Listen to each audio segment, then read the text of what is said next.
Kaisar Sihir, Magic Emperor Bab 457 sampai dengan 458, Lidah dan Mata yang Berbahaya. Dengan senyuman licik, Zuofen bertanya pada Shadow King, lihat siapa yang berbicara. Membujuk dan menipu Sanzi yang muda dan lugu ke dalam sumpah yang menyakitkan, apakah itu menjadikan Anda seorang pria sejati? Karena kamu bukan orang suci, mengapa kamu meminta orang lain untuk memperlakukanmu seperti orang suci? Zuofen, saya setia pada kekaisaran. Fitnah sebanyak apapun yang dilakukan oleh orang rendahan tidak dapat mengubah hal itu. Bentak Raja Bayangan, mengambil sikap tegak, seolah-olah dia memiliki moral yang tinggi, tidak kenal takut dan tidak gentar.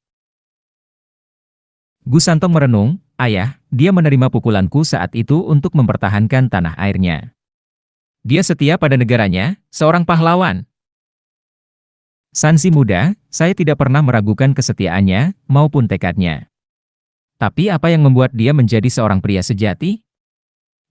Lelucon yang memuakkan. Zuofen melanjutkan, orang-orang keras kepala di dunia ini, dengan dalih kesetiaan, telah melakukan hal-hal yang tak terkatakan. Bisakah seorang loyalis mengatakan tanpa rasa malu bahwa punggungnya lurus, hatinya lurus dan menggunakan kata-kata yang sama untuk mengikat orang lain agar bersumpah? Hahaha, kalau begitu izinkan aku bertanya padamu, wahai Raja Bayangan yang agung, benteng keadilan, kau menipu seorang anak tak berdosa tanpa penyesalan, untuk menjadi budak kontrak bagi keluarga kekaisaran selama 300 tahun. Dan sekarang Anda datang lagi, menggunakan prinsip yang sama. Apakah ini cara seorang pria bertindak, memilih yang kecil? Shadow King tersedak, tapi dia segera menenangkan diri, ini adalah kesepakatan seorang pria sejati antara aku dan Gu Santong. Bagaimana dia bisa kembali melakukannya? Hampir tidak. Saya hanya mendengar bagaimana seorang pria beradaptasi dengan situasi, betapa fleksibelnya dia. Terakhir kali kamu menipu seorang anak kecil. Jadi bagaimana kamu masih bisa menyebut dirimu seorang pria sejati? Mengenai kesepakatan antara tuan-tuan, karena kamu sangat tidak sopan, bagaimana hal itu masih berlaku? Zuofen menyeringai. Dia selalu mengira janji Sanzi muda hanyalah omong kosong yang dibuat oleh orang bijak itu. Tapi Sanzi muda adalah anak terhormat, dia mencamkan hal itu dan tidak pernah melanggar janjinya sendiri. Dan sejak orang bijak itu tewas dalam pertarungan 300 tahun yang lalu, Zuofen tidak punya cara untuk mengingkari janji itu. Alangkah nyamannya, kreditur masih hidup dan sehat. Memberi Zuofen pengaruh untuk melanggar sumpah ini, melepaskan anak itu dari belenggu keluarga kekaisaran Tianyu. Gu Santong adalah pendengar pasif perdebatan keduanya, mendapati kata-kata orang tuanya masuk akal dan benar, terbukti dari anggukan itu. Shadow King panik dan kebencian bercokol di hatinya. Gu Santong mudah tertipu, meski sudah ada selama 3 abad. Namun terus-menerus berteman dengan dalang seperti Zuofen telah mengubah persuasi yang mudah menjadi sebuah usaha. Gu Santong, ingatlah janji kita pada saat kematianku, bagaimana aku menerima 10 pukulanmu. Diam. Raja Bayangan mengambil cara yang sama seperti yang dia lakukan terakhir kali untuk memindahkan Gu Santong, tetapi Zuofen tidak mau melakukannya. Sage, aku mungkin tidak menganggapmu sebagai seorang pria sejati, tapi aku mengagumi prestasimu 3 abad yang lalu. Namun, pria yang gagah berani tidak memamerkan kualitasnya. Dan Anda terus mengulanginya lagi dan lagi, menggunakannya untuk berbohong kepada seorang anak berulang kali dan semuanya atas nama kehormatan kosong. Bicara tentang tidak tahu malu. Sebagai naga ilahi, mati demi tuanmu dan menjalankan tugas adalah sesuatu yang aku pahami. Itu ada dalam deskripsi pekerjaan Anda. Tapi menggunakan kefanatikan itu untuk mengikat anak yang tidak bersalah, Aku belum pernah melihat pria yang lebih hina dalam hidupku. Lupakan fakta bahwa kamu berubah menjadi boneka roh, ingatlah, bajingan dengan wajah tebal seperti milikmu, memiliki keberanian untuk terus hidup, sambil membangun korps bayangan, pikiran gila dan memutarbalikkan itu. Kamu. Shadow King ternganga, wajahnya yang gelap berubah warna menjadi merah. Dia begitu tegang sehingga yang bisa dia lakukan hanyalah menunjuk ke arah Zuofen. Fang Qiubai dan Sima Hui memandang Zuofen dengan kaget dan menelan ludah. Mereka mengenal kekuatan Zuofen berkali-kali, dan baru sekarang mereka mengetahui lidahnya yang tajam. Dia telah mengikat lidah mantan ahli ini dengan cacian. Dan karena dia gagal dalam penghinaan dan dihancurkan dalam pertempuran, Shadow King menunjukkan wajah yang belum pernah mereka lihat sebelumnya. Senior, redakan amarahmu dan jaga kesehatanmu.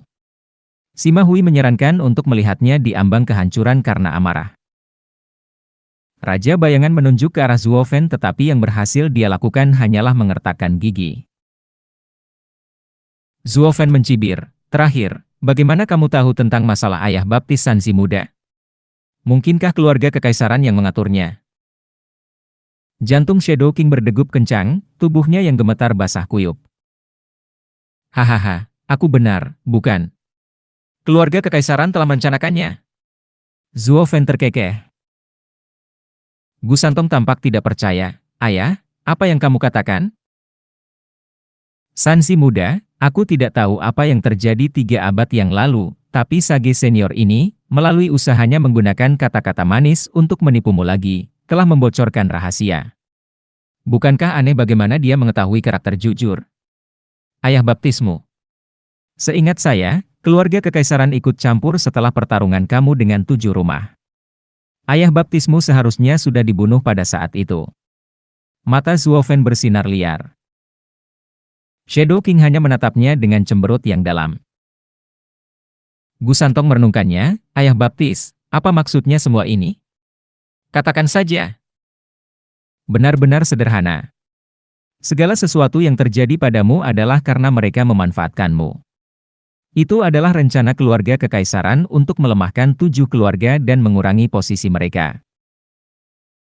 Zuo Fen tersenyum miring. "Ketika saya bertemu dengan kaisar, dia berkata bahwa dia telah mengawasi saya sejak keriuhan di kota bunga melayang.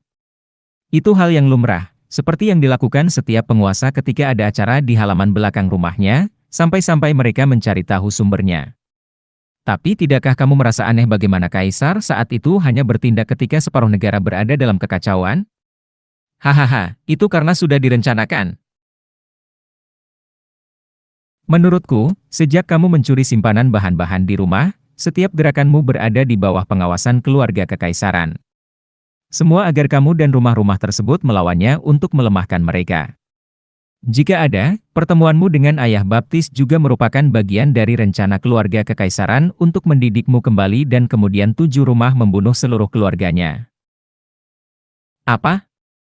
Gu Santong mengepalkan tangannya, matanya merah. "Ayah baptis, apakah itu benar?" "Omong kosong, Gu Santong, jangan percaya kebohongannya." Raja Bayangan meraung, kerugian keluarga kekaisaran juga sangat besar pada saat itu. Jika itu adalah siasat keluarga kekaisaran, mereka tidak akan membakar diri mereka sendiri karenanya. Tidak ada orang yang begitu kejam terhadap dirinya sendiri. Hahaha, ya, tidak ada orang yang begitu kejam terhadap dirinya sendiri. Tapi Anda lupa satu hal, apa yang manusia usulkan, surga yang menentukan. Tidak ada satu orang pun di luar sana yang bisa mengendalikan segalanya.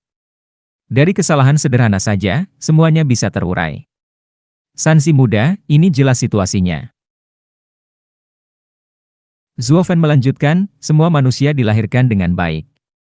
Sanzi muda baru saja memasuki negeri ini dan tidak tahu mana yang benar dan mana yang salah. Itu sebabnya dia mencuri bahan-bahan itu dan menimbulkan bencana. Namun kekuatannya membuatnya tetap hidup, meski terluka parah.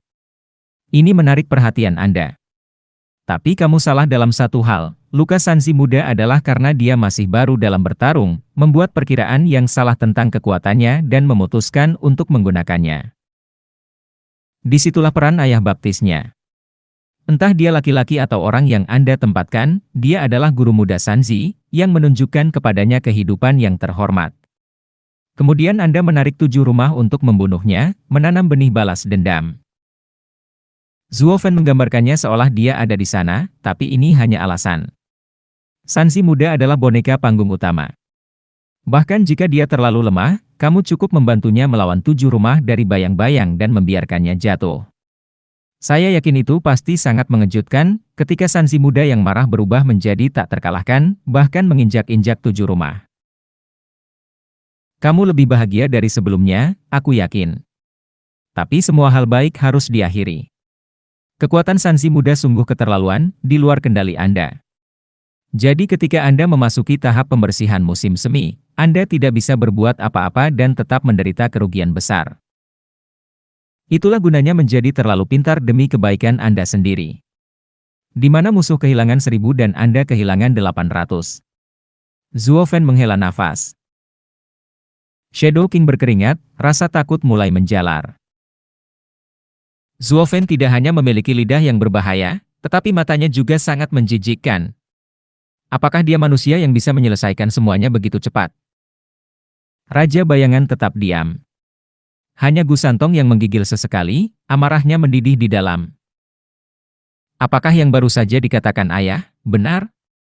Gu Santong menatap tajam ke mata Raja Bayangan. Shadow King tidak akan pernah mengakuinya dalam hidupnya, atau kehidupan kedua, malah memilih untuk kembali bersikap rewel, itu hanya tebakan acak dan kebohongan. Tidak mungkin dia tahu apa yang terjadi bertahun-tahun yang lalu. Benar, aku tidak melakukannya, dan semua yang aku katakan hanyalah spekulasi belaka. Namun meski begitu, rasanya benar, bukan? Terutama bagian yang kamu ucapkan. Zhuo Fan menyeringai. Gu Santong bertanya pada Raja Bayangan, bagaimana, kamu tahu, tentang karakter ayah baptisku? Segala sesuatu di dunia ini adalah milik Kaisar. Tentu saja kami tahu segalanya tentang Anda. Apakah itu aneh? Memaksa ketenangan tetap ada, Shadow King berkhotbah. Zhuo Fan menyeringai, Senior Sage, betapa sempurna ingatanmu. Mari kita lupakan sejenak hubungan yang ia miliki dengan Sanzi muda, ketika ayah baptisnya hanyalah seorang sarjana sederhana. Namun Anda memiliki pikiran yang sempurna untuk mengingat karakternya 300 tahun yang lalu. Menurutku kamu tidak peduli, hahaha. Raja Bayangan mengepalkan tangannya. Zhuo Fan bahkan tidak memiliki sedikit pun bukti tetapi setiap pertanyaannya sempurna, tepat sasaran. Dia mungkin juga berkata, ahli seperti dia yang menganggap rakyat jelata seperti semut tidak akan keberatan dengan siapapun. Belum lagi mengingat karakter mereka 300 tahun kemudian. Apakah pakar puncak saat ini sebosan itu? Siapa yang menginginkan rasa sakit seperti itu? Satu-satunya penjelasan yang masuk akal adalah perencanaan yang cermat dalam melemahkan ketujuh rumah tersebut. Bagaimana mungkin kepala naga ilahi pada masa itu bisa melupakan operasi kritis seperti itu? Raja Bayangan menarik napas dalam-dalam. Gu Santong memahami semuanya dan rasa sakit pun dimulai. Itu berarti ayah baptisnya hanya mengikuti perintah, kepeduliannya terhadapnya palsu. Satu-satunya orang yang dia percayai selama 300 tahun itu berada di balik asap dan cermin. Dia, untuk semua maksud dan tujuan, sendirian. Ah! Gu Santong meraungkan kesedihannya ke surga. Zhuo Fan menghela nafas, merasa kasihan pada anak itu. Dia tidak pernah ingin menyelidiki apa yang terjadi saat itu dan lebih memilih memikirkan cara lain untuk melanggar sumpahnya. Tapi Raja Bayangan harus menggantungkan janji itu di atas kepala Gu Santong. Lalu bagaimana jika Gu Santong harus membela keluarga kekaisaran? Dia bisa saja menggantinya selama Gu Santong tidak ikut campur. Namun kini, saat kabut menyebar dan kebenaran terungkap, Sanzi muda telah kehilangan momen paling disayanginya. Sebagai ayah baptis keduanya, Zhuo Fan merasakan sakitnya. Ini dimulai dengan menggunakan Gu Santong untuk rencananya sendiri, tetapi anak itu telah tumbuh dewasa. Melihat putranya sendiri kesakitan akan membawa kesedihan bagi ayah manapun. Gu Santong, ayah baptismu adalah salah satu dari kami. Dia setia kepada mahkota, kepada keluarga kekaisaran dan meninggal tanpa penyesalan. Sebagai anak baptisnya, kamu harus mengikuti jejaknya dan membela Nat. Cukup. Kali ini Raja Bayangan mencoba menggunakan kebenaran untuk mengalihkan perhatian Gu Santong, tetapi anak itu terlalu marah. Pembohong, kalian semua pembohong. Raja Bayangan menangis di dalam. Api Gu Santong semakin membara dan dia bisa meledak kapan saja. Dia telah menilai kekuatan Gu Santong selama berabad-abad. Bahkan dengan memberinya makan junk food, tidak ada yang bisa mengalahkannya. Begitu perkelahian terjadi, ketiganya akan dibiarkan mati. Tiga ahli puncak Radiant Stage yang bertarung melawan anak Radiant Stage lapisan ketiga tampak lebih seperti tikus yang berlarian menjauh. Kamu berbohong padaku, selama 3 abad penuh. Guk. Gu Santong melangkah ke arah mereka, meninggalkan bekas terbakar. Ketiganya menelan ludah ketakutan. Nyala api berasal dari pembakaran Yuan Qi. Tetapi kultivator manapun yang layak bisa melakukan itu. Sementara api Yuan Qi anak itu masih menyala jauh di luar tubuhnya. Ini membuktikan bahwa Yuan Qi-nya memiliki konsentrasi yang sangat tinggi. Mereka menganggap Gu Santong sebagai preman yang berotot, hanya untuk menemukan Yuan Qi anak itu sebagai monster. Itu hanya membuat Gu Santong semakin ganas dan mematikan. Hati ketiganya tenggelam dengan setiap langkah maju. Sansi muda, dunia ini dipenuhi dengan kebenaran palsu dan kebenaran tertutup, dengan artikel asli tersembunyi di tengahnya. Peristiwa 3 abad lalu itu mungkin bohong, tapi bukan berarti ayah baptismu tidak peduli padamu. Manusia tidak menyukai tumbuhan, apalagi para petani yang lemah. Siapa bilang hari-hari panjang yang dihabiskan bersamamu tidak membangkitkan perasaan kebapakan yang tulus?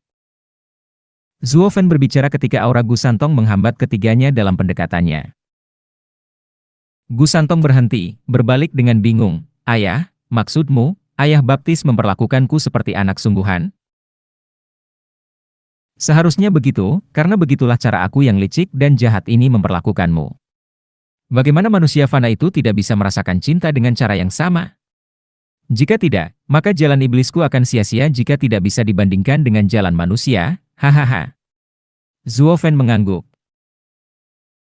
Gu Santong teringat kembali pada kenangan itu dan lonjakan kekuatannya pun surut. Zuo Fen menoleh ke ketiganya sambil berteriak, kalian bertiga dengarkan dan dengarkan baik-baik. Aku dan Sansi muda akan membiarkan ini berlalu dan menyelesaikan masalah ini.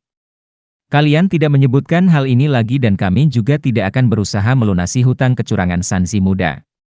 Tapi mulai saat ini, Sansi muda dan kamu tidak memiliki ikatan apapun. Dia bukan lagi naga ilahi, dan juga bukan wali nasionalmu. Apakah saya jelas? Gu Santong melihat dari Zuo Fen ke ketiganya. Shadow King mengerutkan kening, sama sekali tidak ingin hal itu menjadi jelas. Tapi Gu Santong bisa melompatinya kapan saja. Apakah dia punya kemewahan untuk memperdebatkan janji-janji masa lalu? Mempertahankan hidupnya sudah merupakan anugerah. Mengirim Gu Santong ke pihak Zuo Fen adalah kerugian terbesar. Raja Bayangan meratap dalam hati dan mengangguk, baiklah, sumpahnya sekarang sudah dicabut. Kita akan bertemu lagi. Raja Bayangan terbang menjauh, dengan Sima Hui tepat di belakang. Hanya Fang Qiubai yang masih terbebas darinya. Zuo Fen, dengan gayamu, bukankah sebaiknya kamu mengambil kesempatan ini untuk merampok nyawa kami demi kepentinganmu? Mengapa? Kamu pikir aku tipe orang yang membiarkanmu pergi demi kebaikan hatiku? Hahaha, aku melakukannya untuk Sansi muda. Zuo Fen mengejek. Fang Qiubai mengalihkan pandangan bingung ke Gu Santong, lalu berseru.